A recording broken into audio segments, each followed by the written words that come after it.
Muy buenos días para todos.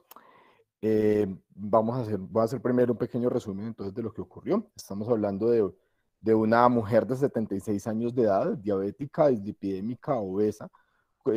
que además es usuaria de inhibidores del cotransportador de sodio glucosa tipo 2, que es un antecedente relevante, que cursa con un cuadro clínico de 2 semanas de síntomas irritativos urinarios y dolor abdominal en fosa ilíaca derecha, con un diagnóstico de infección de tracto urinario por enterococo fecalis, que fue tratado con ampicilina, perdón, en el cual no se presentó mejoría del dolor y que por el contrario, tras la finalización del tratamiento, presenta reaparición de la sintomatología urinaria asociada a fiebre, con posteriormente un choque séptico y disfunción orgánica múltiple. A la paciente se le aísla una Klebsiella pneumoniae en orina. Sin embargo, y a pesar de un manejo con carbapenémico, la paciente presenta posterior deterioro hemodinámico, requerimiento vasopresor y pues con persistencia del dolor abdominal, por lo que es llevada finalmente a cirugía donde se evidencia una peritonitis de 4 cuadrantes y un absceso prevesical y con un diagnóstico de una cistitis enfisematosa con ruptura de la cúpula vesical. Vemos que hasta aquí tenemos conocimiento. ¿Qué ocurrió después? Ocurre entonces que la paciente, a pesar del manejo antibiótico dirigido, y a pesar del procedimiento quirúrgico persiste febril con requerimiento de vasopresor y de hecho vasopresor ya en aumento. Y para ese momento llegan el reporte de los cultivos intraoperatorios, encontrando que en el tejido prevesical lo que crece es una cándida, en este caso una cándida parapsilosis, con un patrón de susceptibilidad usual. Con este reporte se inicia terapia dirigida pues a la cándida, y pues esperando que se pudiera presentar mejoría clínica. Sin embargo, pues, se presenta esta mejoría clínica, la cual es parcial, pero posteriormente la paciente se deteriora nuevamente aumenta nuevamente el requerimiento del vasopresor. Es llevada en una segunda oportunidad a lavado quirúrgico, igual lo tenía programado, digamos que coincidió con el momento en que la paciente se deteriora. Se toman nuevas muestras intraoperatorias y resulta que llamativamente en el líquido peritoneal de ese segundo lavado, la paciente lo que presenta es una cándida, pero una cándida diferente, en este caso una cándida glabrata, con resistencia a equinocandinas, motivo por el cual se inició manejo con anfotericina B. Tristemente, a pesar de la terapia antibiótica, antifúngica y de los lavados, que la paciente luego requirió un par de lavados más, se deteriora y eventualmente fallece. Lo que va a revisar es un poquito acerca de las infecciones del tracto urinario por cándida. No voy a hablar específicamente de cistitis enfisematosa, sino en general de las infecciones por cándida. Cuando hablamos de candidiasis, estamos refiriéndonos a un amplio rango de infecciones causadas por hongos del género Candida. Este a su vez incluye más de 200 especies que pueden ser encontradas tanto en mamíferos como en aves, insectos y de hecho también a nivel medioambiental. Las primeras descripciones de infecciones en humanos vienen desde la antigua Grecia. Desde Hipócrates describió de hecho la candidiasis oral, pero hasta 1853 Charles Robin describe las levaduras gemantes a la microscopía de luz y nombra este hallazgo como Oidium albicans. Desde entonces pues ha cambiado ya múltiples veces de nombre y se han recibido muchos sinónimos y ha cambiado de hecho como 150 veces hasta llegar al nombre actual, que es el de Candida. Digamos que la mayoría, la más frecuente siendo Candida albicans. Se trata de un hongo que usualmente es descrito como una levadura pequeña de 4 a 6 micras, que es bastante compleja a nivel genético. De hecho, incluye más de 6.400 genes, 6.419 genes en 8 cromosomas. Y pues este género es bastante amplio y pues como ha mencionado ya son más de 200 especies, de las cuales alrededor de 30 causan enfermedad en humanos, siendo las más frecuentemente implicadas Candida albicans, tropicalis, glaurata, crucei. Parapsilosis también estaría Guillermondi y pues más recientemente Candida auris, que pues se considera una levadura emergente. Ahora, no todas las especies de cándida son consideradas pleomórficos, pero sí las más relevantes. Cuando decimos pleomórficos, queremos decir entonces que presentan forma tanto de levadura como de hifa en el mismo sitio, en este caso aquí pues, estamos viendo las estructuras de tipo levaduriforme, son levaduras pequeñas como les decía, pero también puede generar estructuras de estructuras de tipo IFA, aquí tanto IFA como levaduras, o incluso la presencia de pseudo-IFAs o pseudomicelios. De allí que se considere pues que muchas de ellas, de pronto a excepción de glaurata, que no se comporta de esta manera, pues ellos se tratan de pleomorfos. Candida puede colonizar y puede infectar múltiples localizaciones en la economía corporal. De allí que algunas más frecuentes que otras, de allí que pues básicamente se considera que es un microorganismo ubícuo. A nivel urinario, la candida es responsable del 1% de los aislamientos en neurocultivos en términos generales, pero se puede encontrar incluso hasta el 22% de las muestras de orina, hasta en el 22% de las muestras de orina de pacientes que tengan 7 días o más de hospitalización. Tenga 7 días o más de hospitalización en unidades de cuidados intensivos. Pues esto es bastante significativo, pero sin embargo esto no significa que sea frecuente la infección del tracto urinario por este germen, sino que en realidad lo que son es un reflejo de la frecuencia de aparición de candiduria, y esto pues debido a que básicamente se trataría de microbiota normal del sistema urogenital y a nivel cutáneo, de modo que pues en la mayoría de los casos uno suele considerar que la presencia de candiduria se trata de contaminación o de colonización, y de hecho es bastante difícil determinar cuándo da relevancia clínica a dicho aislamiento en orina, y esto pues debido a que no existe una sintomatología diferencial o específica que lo haga uno pensar en una infección urinaria por hongos, mientras que específicamente en las unidades de cuidado intensivo la presencia de candiduria pues sí ha demostrado que se asocia con un riesgo más alto de mortalidad en términos generales, pero no se ha logrado demostrar que el tratamiento de dichas candidurias logre modificar precisamente este riesgo de mortalidad.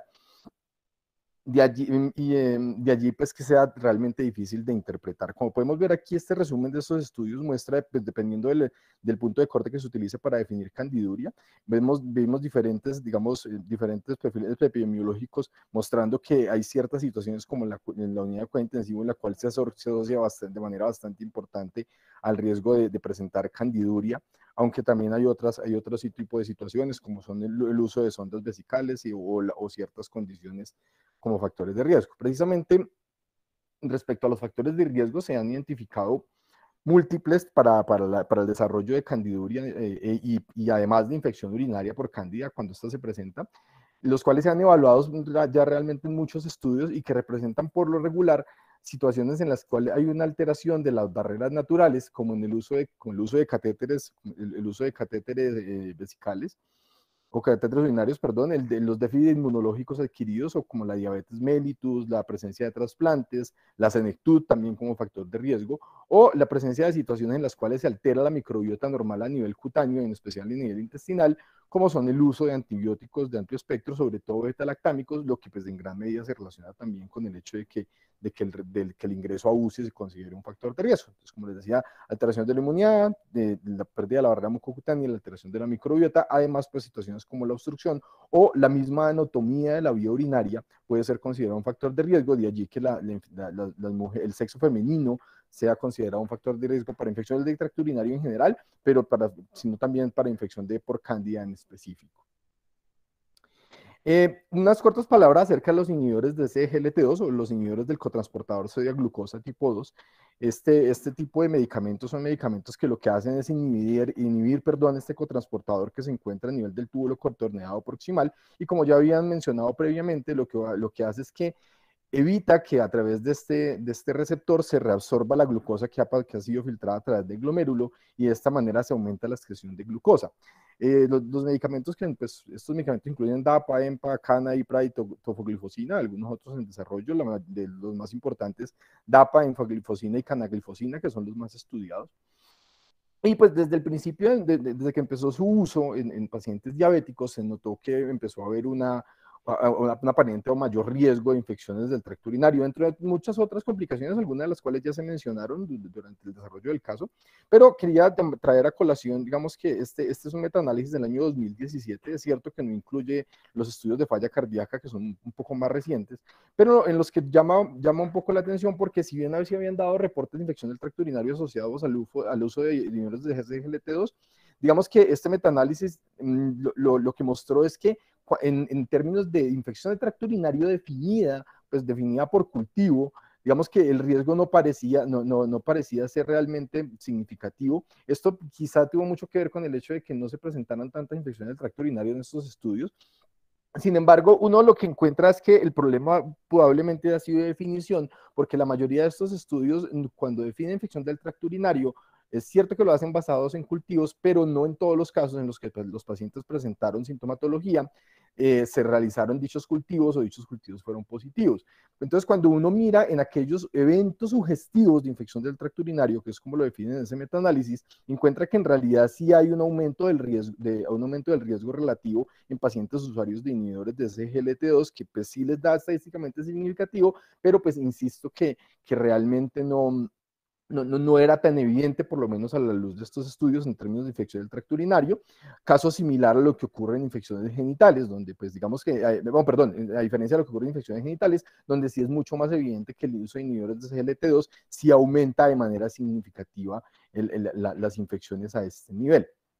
tanto las diagnosticadas por cultivo como aquellas en las cuales solamente los síntomas eran sugestivos.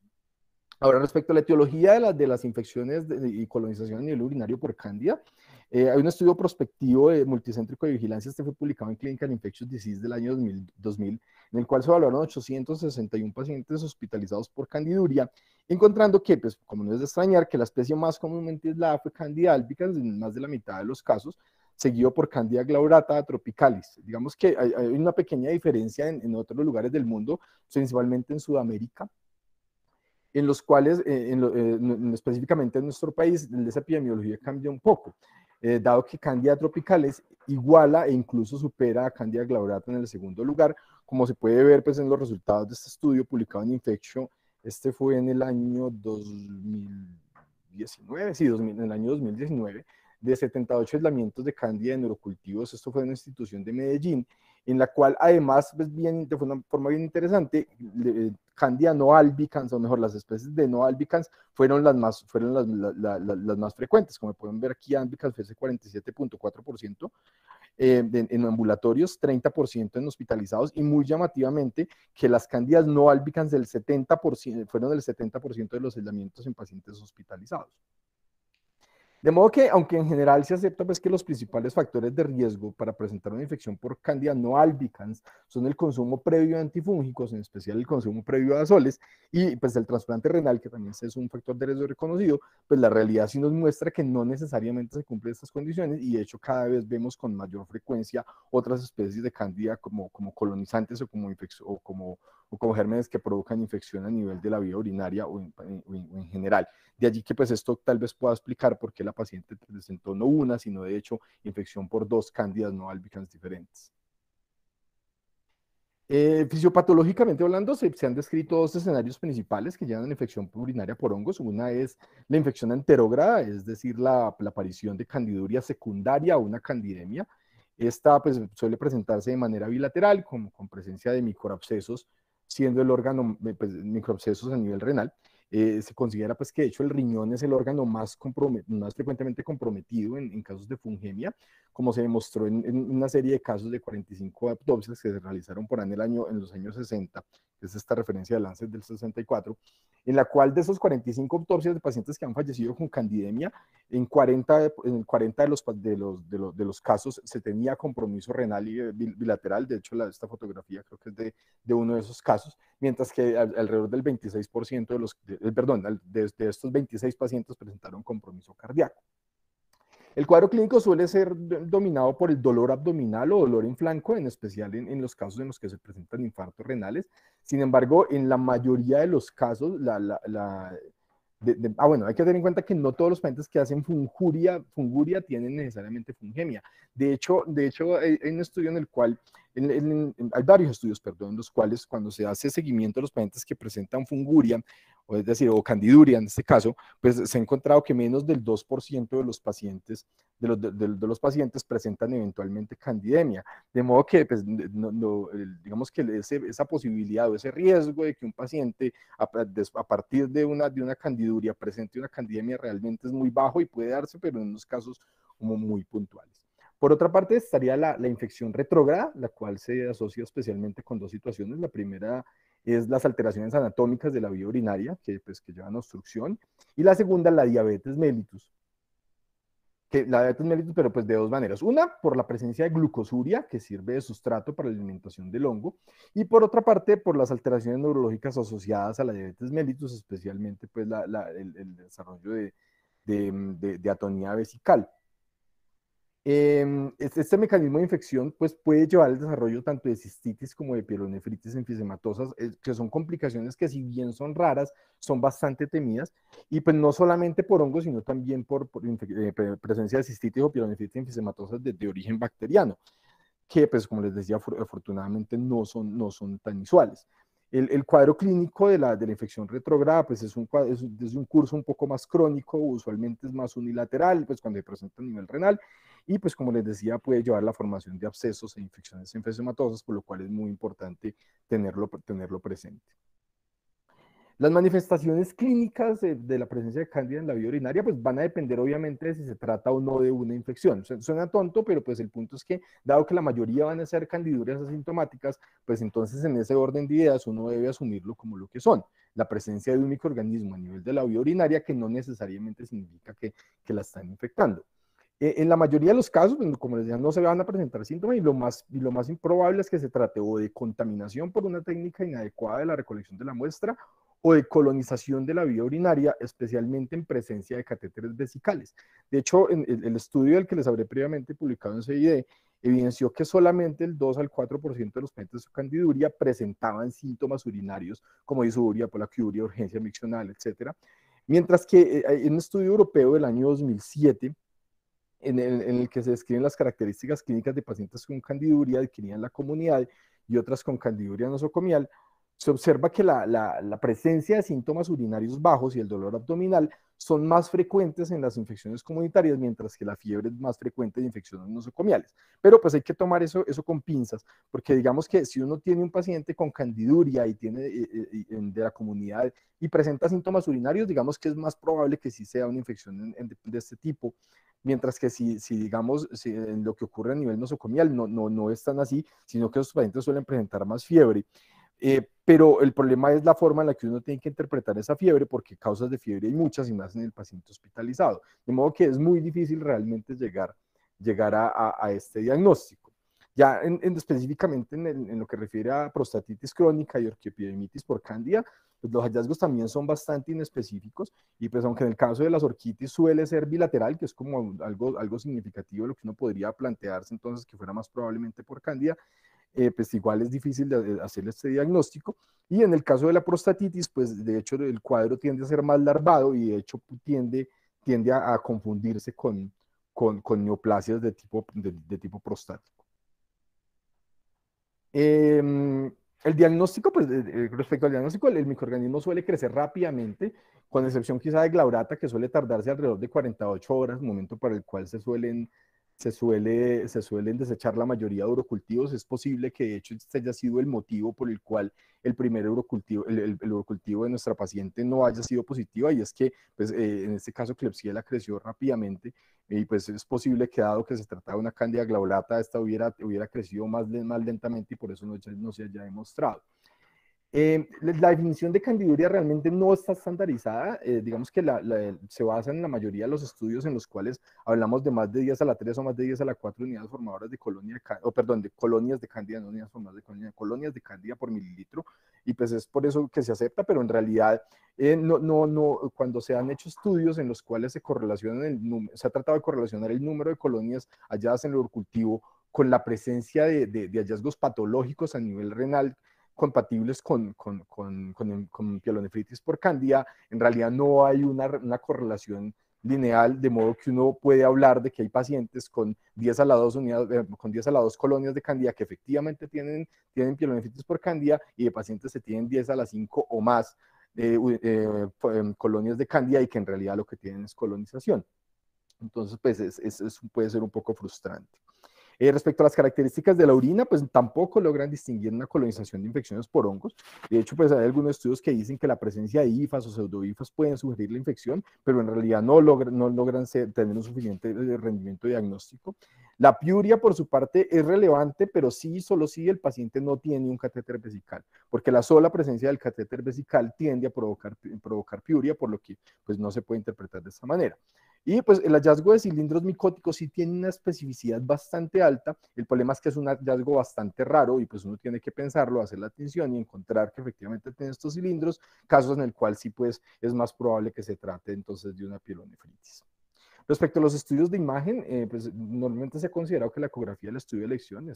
puede mostrar lesiones renales focales, segmentarias, la presencia de hallazgos de lesiones hipoecoicas en caso de pielonefritis por cándida. En caso de hidronefrosis, pues puede ser evidente la separación de los ecos renales centrales. Se puede mostrar la presencia de bolas de hongo, perdón, que son hallazgos raros en adultos, pero que son más frecuentes en niños en unidades de cuidado intensivo, y pues también se puede encontrar por ecografía, o se pueden utilizar otras técnicas como la tomografía, que son de utilidad, pero que pueden verse limitadas, como hemos dicho, en pacientes que se encuentran hemodinámicamente inestables o pacientes que están cursando con lesión renal aguda, mientras que pues, técnicas con resonancia magnética se tiene menos experiencia. Una de estas, pues no solamente el paciente críticamente enfermo, sino también es una indicación de estudios de imagen, aquellos en los cuales tienen una funguria que puede ser o no asintomática, pero que no resuelve con el manejo, con el retiro de la sonda o con la corrección de los factores de riesgo. El tratamiento, pues digamos que la aproximación terapéutica, la pregunta más importante que hay que hacerse es si el paciente tiene o no síntomas atribuibles a la infección urinaria. O sea, suena nuevamente tonto, pero insisto que pues el punto es que si es una candiduria, perdón, asintomática, pues entonces es diferente si se trata de una verdadera infección. Lo primero que habría que hacer, de hecho, es descartar la contaminación, repitiendo el cultivo previo al retiro de la sonda cuando se encuentre, y pues en algunos casos, en los casos en los cuales no se puede tener una muestra adecuada, pues plantear la posibilidad de hacer cateterismo para garantizar esa calidad de la muestra, pues esto específicamente para presencia de candidiura sintomática, por lo que pues de hecho el retiro o el control de los factores de riesgo suele ser suficiente para la resolución de esta candiduria, y en caso de persistencia, pues allá habría que hacer estudios de imagen. Esto lo que hace es un resumen de qué hacer entonces los pacientes que tienen candidiura sintomática. Pues primero que todo es que en la mayoría de los casos no es necesario dar ningún tratamiento, hay que descartar entonces la posibilidad de contaminación. Siempre retirar cuando se pueda, o al menos cambiarlos, el dispositivo puede ser suficiente para que el paciente resuelva la candiduria. En caso de persistencia de la candiduria, pues a pesar del retiro del catéter, mirar si hay otros factores de riesgo que puedan ser modificables, especialmente el control del azúcar, y parar antibióticos cuando pues lo están utilizando, porque el uso de antibióticos es un factor de riesgo importante. Sí, digamos que puede hacerse seguimiento clínico, y en la mayoría de los casos las candidurias van a resolver solitas cuando se modifican estos factores de riesgo. ¿En qué situaciones en particular habría que dar el tratamiento? Básicamente, por regla general, serían dos, casi tres, que serían en aquellos pacientes con factores de riesgo que predispongan a fungemia, como específicamente en pacientes neutropénicos, en los cuales sí habría que tratarlo, se habría que tratar estas fungurias, porque sí pueden aumentar el riesgo de fungemia, aunque ese riesgo en realidad es bajo, pero sí es significativo. O pacientes que vayan a ser llevados a manipulación urológica por el riesgo de fungemia durante el procedimiento. Y pues una población que no es la que nosotros vemos, pero que sí son los niños pretérmino, sobre todo aquellos con un peso menor a 1500 gramos, en los cuales la presencia de cándida en la orina debe ser considerada un equivalente a una candidiasis sistémica, por lo que habría que darle tratamiento. Y pues en esos casos, pues el manejo de elección sería fluconazol. En los casos en los que los pacientes efectivamente sí tienen síntomas, pues entonces el tratamiento de elección es en la mayoría de los casos el uso de fluconazol, específicamente para aquellas